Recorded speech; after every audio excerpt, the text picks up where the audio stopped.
This is a Rustic Aulos.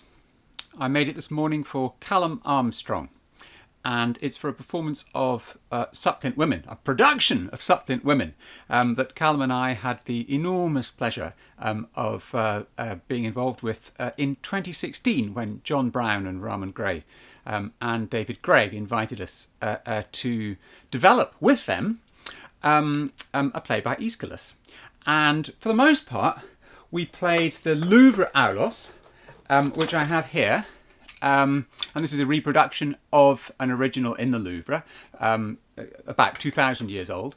But in order to get a different sound, we developed something that was based on a Sardinian Launedas chanter. So to the very first sort of development day in Edinburgh at the Lyceum Theatre, I brought along a bundle of instruments. These are Sardinian Launedas, made by Luciano Montisci. And so I, normally you have 3 of them, but I took all sorts of single pipes, here are some, and tried different combinations of single pipes. And John Browne, the composer, absolutely loved the sound. So we sort of gave birth to something we called the Rustic Aulos to differentiate it from the civilized, suave sound of the double reed Aulos. So yes, it's very much more earthy.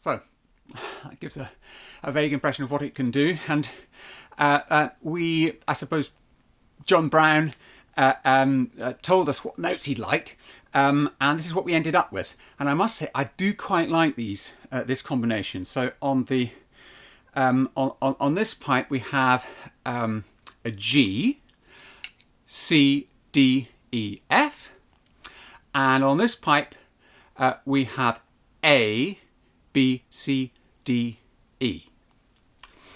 And yeah, the important thing, vital thing to remember with this instrument, which is number 1 for Lotos Lab, a new sort of collaboration, partnership, research, relationship with a whole collective of makers and players and composers working on ancient double pipes.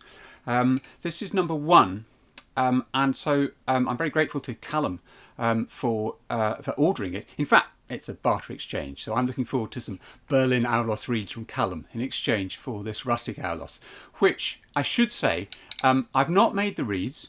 I still count myself as a Launedas reed maker learner. These were made by Luciano Montisci about 10 years ago, and I've got, I'm very, very blessed to have a box of his reeds. But I'm getting to the bottom of that box now, so I really need to put in the time and learn.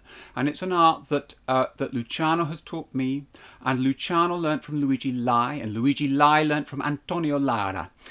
So there's this lineage, and it's all in the reeds. The beauty and the power of this instrument is in the mastery of the reed making. And I'll just share a couple of rules. Make sure you don't mix up the knife that you use for making the reed and for tuning the reed with the knife that you use for the wax. So it's tuned. There are all sorts of very ingenious things that you do with these knives. I'll do that in a separate video.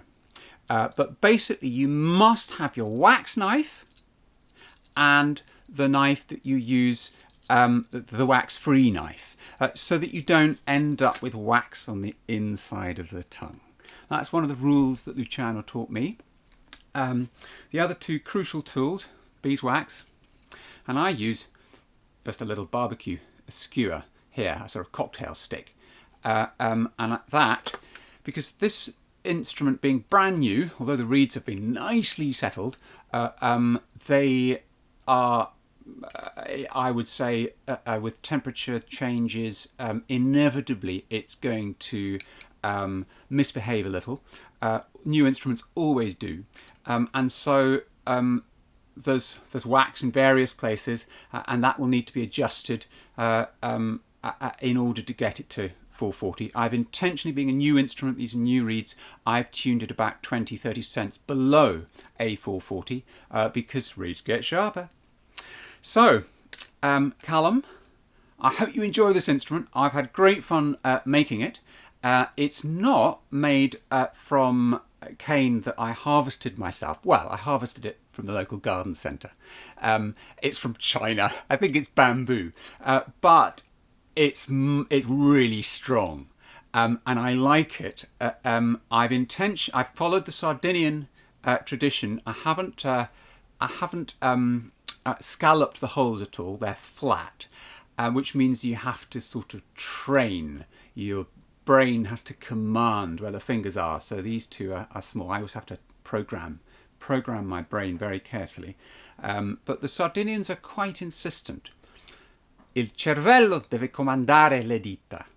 In other words, I was tempted always to sort of make it easier for my fingers, give them a nice comfortable bed.